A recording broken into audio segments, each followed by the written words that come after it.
Assalamualaikum warahmatullahi wabarakatuh. Nama saya Degalara Putri, NPM 181110054. Baiklah, di sini saya akan menjelaskan jenis-jenis penelitian.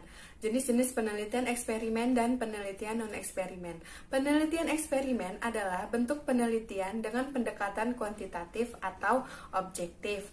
Karakteristik penelitian eksperimen ada 3, yaitu yang pertama manipulasi. Manipulasi itu seorang peneliti menjadikan variabel bebas untuk menjadi sesuai dengan apa yang diinginkan peneliti. Variabel lain hanya sebagai pembanding. Yang selanjutnya yaitu pengendalian. Pengendalian yaitu peneliti ingin variabel yang diukur itu sama dengan keinginan peneliti. Yang ketiga ada pengamatan, yaitu peneliti melakukan kegiatan mengamati untuk mengetahui apakah ada pengaruh manipulasi variabel bebas terhadap variabel lain. Yang selanjutnya yaitu langkah-langkah eksperimen. Yang pertama yaitu meneliti literatur yang berhubungan dengan penelitian. Yang kedua mengidentifikasi dan mengatasi masalah. Dan yang ketiga merumuskan hipotesis. Selanjutnya ada menyusun rencana eksperimen dengan lengkap. Yang kelima yaitu melaksanakan eksperimen atau mengumpulkan data. Yang keenam yaitu menyusun data. Yang terakhir yaitu mengolah data dengan metode statistik. Dan yang selanjutnya itu ada penelitian non-eksperimen. Penelitian non-eksperimen adalah penelitian yang observasinya dilakukan terhadap sejumlah variabel dan subjek peneliti menurut keadaan apa adanya, tanpa ada manipulasi peneliti. Jenis dari penelitian non-eksperimen ada 6, yaitu yang pertama penelitian deskripsi, penelitian survei, penelitian tindakan, penelitian ex post facto, dan penelitian korelasi, dan yang terakhir yaitu penelitian kausal komparatif.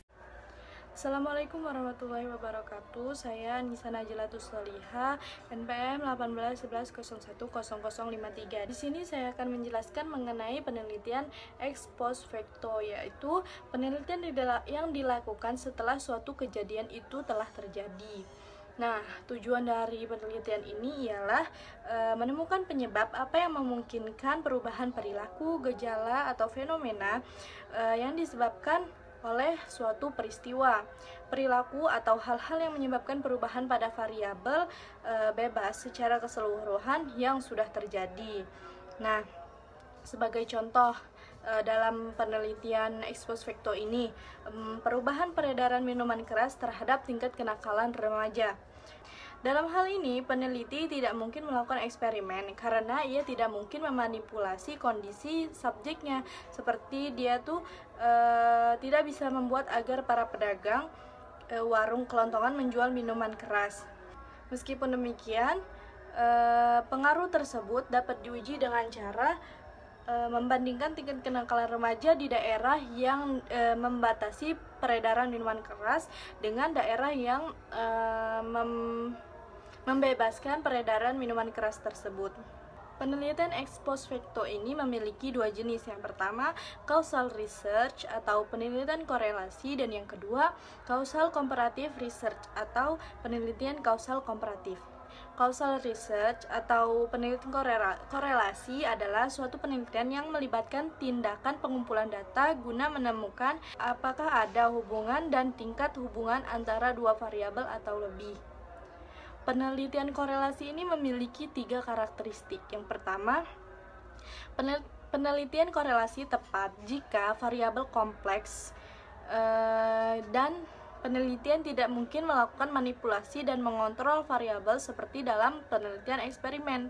Yang kedua, memungkinkan variabel diukur secara intensif dalam lingkungan nyata. Dan yang ketiga adalah memungkinkan peneliti mendapatkan derajat sosial yang signifikan. Jenis yang kedua yaitu causal comparative research atau penelitian kausal komparatif adalah penelitian dasar kausal komparatif yang melibatkan kegiatan peneliti yang diawali dengan mengidentifikasi pengaruh variabel satu dengan variabel yang lainnya. Kemudian dia berusaha mencari kemungkinan variabel penyebabnya tersebut. Seperti contoh, apa pengaruh yang terjadi jika seorang anak tanpa mengikuti taman kanak-kanak, kemudian langsung masuk kelas 1 sekolah dasar. Lalu dalam kasus pendidikan juga contohnya, Apa yang terjadi bila mahasiswa baru yang berasal dari SMU tanpa melakukan kuliah matrikulasi langsung mengambil mata kuliah teknik, sebagai halnya mahasiswa dari SMK? Penelitian ex post facto ini memiliki kekurangan dan kelebihan. Kelebihan tersebut ialah penelitian ini sesuai untuk keadaan yang tidak dapat dilakukan dengan penelitian eksperimen. Kelebihan yang kedua adalah informasi tentang sifat fenomena, apa yang terjadi, dengan apa kejadiannya, di bawah kondisi apa fenomena itu terjadi, dan dalam pola seperti apa fenomena itu terjadi. Kemudian yang ketiga yaitu kemajuan dalam teknik statistik membuat desain ex post facto lebih bertahan. Kekurangan yang dimiliki penelitian ex post facto ini, yang pertama, kurang kontrol terhadap variabel bebas. Yang kedua, jika hubungan antara dua variabel ditemukan, maka sulit menemukan mana yang sebab dan mana yang akibat. Yang ketiga adalah suatu fenomena mungkin bukan saja hasil dari sebab yang banyak, tetapi juga dari suatu sebab dalam satu hal dan dari sebab yang lainnya. Assalamualaikum warahmatullahi wabarakatuh. Perkenalkan, nama saya Rahma Safitri, NPM 1811010085. Di sini saya akan menjelaskan tentang penelitian tindakan atau action research. Penelitian tindakan adalah penelitian refleksi diri yang dilakukan oleh partisipan dalam situasi sosial untuk memperbaiki praktek yang dilakukan sendiri. Penelitian tindakan ini berarti penelitian yang terjadi di masyarakat dan hasilnya langsung dapat dirasakan oleh masyarakat yang bersangkutan. Penelitian tindakan terbagi menjadi 4, yaitu penelitian tindakan partisipasi. Penelitian tindakan partisipasi adalah penelitian yang menekankan keterlibatan masyarakat agar ikut melakukan program dan memecahkan masalah yang berbasis masyarakat. Yang kedua yaitu penelitian tindakan krisis, yaitu penelitian yang menekankan pada pemecahan masalah yang berbasis krisis. Yang ketiga yaitu penelitian tindakan intuisi. Penelitian tindakan intuisi adalah penelitian yang dilakukan oleh pihak sekolah sebagai organisasi pendidikan untuk meningkatkan kinerja program belajar atau pendidikan.